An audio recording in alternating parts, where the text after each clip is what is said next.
So anyway, today was our first big day in Sao Paulo, checking things out, and so we're going to talk about what we did today, because I think it was kind of cool.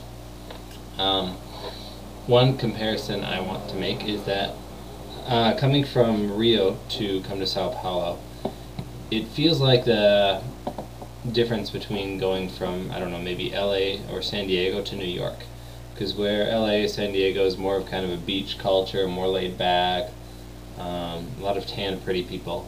New York is more of the kind of business center of Brazil. And it's actually quite a bit bigger than New York. It has, I think, 11 million people in the city and 20 million in the surrounding area. But yeah, it's huge, and actually I'm falling in love with it. ¿Tú? ¿Estás enamorado con São Paulo?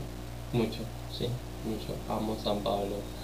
Es como la primera gran ciudad que conozco, porque ni siquiera Buenos Aires es como estar en São Paulo. Yep, first really big city he's been to other than kind of Buenos Aires, but it's much bigger than Buenos Aires.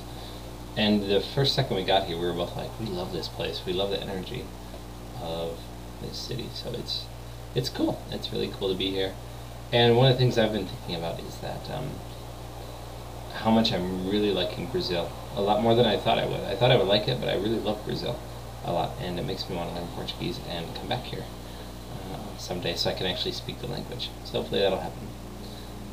Anyway, today we're talking about what we did today. And ¿qué hicimos hoy? ¿Qué hicimos hoy? Salimos de la casa muy temprano. We left the house very early. Desayunamos. We had breakfast. Llevamos la ropa a la lavandería. And brought my laundry to the Sí. laundry place.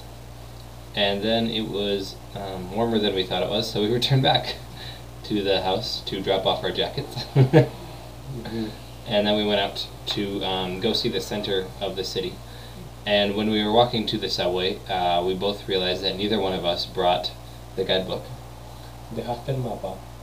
Yeah, no Lonely Planet. No. So we had no map, we had no guidebook, and we could have turned around. We really were only about a block away, but we decided, we're just gonna go. No salimos, no regresamos. No regresamos. No, so we just got on the subway, and ¿qué pensaste? Muy fucking bueno. Es grande, rápido, ordenado, mucho espacio. Es lo más ordenado que he visto en mi vida. Rapid, orderly, huge. It was crazy. It seemed like every time we'd walk up, the train would come within 15 seconds. See? Muy rápido. Llegaba otro y otro. Very, La gente forma filas para entrar al subte. Yeah, they formed lines to enter the subway. And there's little lines showing where the door is going to open, so there's no guessing. So that's kind of cool. And even at one point, the doors opened on one side and people left, where we got on the other side, which was a big busy stop, so I mean really quick. So that was really nice. It's the nicest subway system I've ever seen compared to like New York, Chicago, DC, London, France, Italy, even Chile. Very nice, very clean and orderly, pretty cool. Anyway, so we took the subway to the center of the city, and it dropped us off at, what was it, Plaza C? Sí. Yeah, it's Plaza C. And we got out there, and that was where we found the big cathedral. Catedral C. Yeah, Catedral C. Todo C. Yeah, everything C. And it was very beautiful. It was, in many ways, in all the touring I've done around the world, I've seen so many churches, I'm like, it's another church.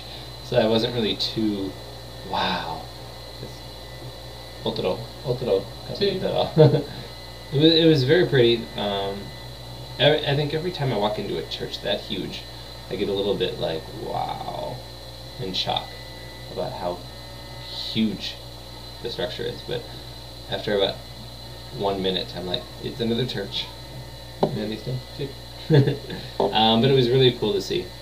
And so we left the church, and we didn't know where to go. We were going to go see some museums, but we didn't know where to go. So we just kind of walked a little bit and saw a bookstore. So we went inside, and we went to the travel book section to find one for Brazil or São Paulo, and there we could look at a map. So that's how we found where we wanted to go. We were going to go to the Banco de Brasil Cultural Center, the Bank of Brazil Cultural Center, which was only 2 blocks away. Sí, 2 cuadras. 2 cuadras Después.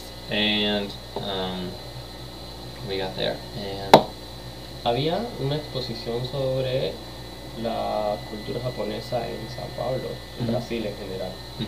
Yep, there was a exhibit of 3 different Japanese artists, not Japanese Brazilian artists. Sobre la cultura japonesa en Brasil. Yeah. About the Japanese culture here in Brazil, and it's 3. There's 3 different artists living in 3 different periods, both born about 20-30 years apart, and about their experiences as Japanese Brazilians. And it was cool. It was really cool. Because one of the things, I think you'll think this is interesting, Lisa, is that outside of Japan, I didn't know this, you might know this, Sao Paulo has the largest Japanese population outside of Japan. So that a lot of them, we asked one of the guys at the second museum we went to, actually. Lisa, I want to live in Japan. Ariel wants to live in Japan now. That's new, he never even told me that one. No me dijiste. Hoy supe que quería vivir en Japón. Today he learned that he wants to live in Japan. Anyway, so I don't know how much time we have. That'll be fun to see if we run over 10 minutes. Let's see. Anyway, so no podemos ver. Chicos, no podemos ¿Cuánto ver. tiempo llevamos solo? No podemos ver.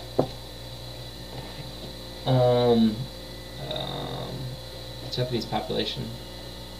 Oh, anyway, I guess the government of Japan and the government of Israel and Brazil, and somehow the government of the United States was involved too. But they tricked all these Japanese people to moving to Sao Paulo for all of these things like you get so much land and stuff, but it didn't really exist. And Brazil got a bunch of workers out of it, and Japan wanted to kind of get rid of some of its population, so it sent a bunch of people here. Eso es porque están por cumplirse los 100 años de la llegada de la cultura japonesa a Brasil, por eso se están celebrando todas estas cosas en los centros de exposición. Llegaron en 1908, la migración. Okay, I didn't know that. So it was in 1908 that bunch arrived. Kind of the biggest immigration happened. So it's a 100-year anniversary of that. So anyway, we got to see that exhibit at the Bank of Brazil.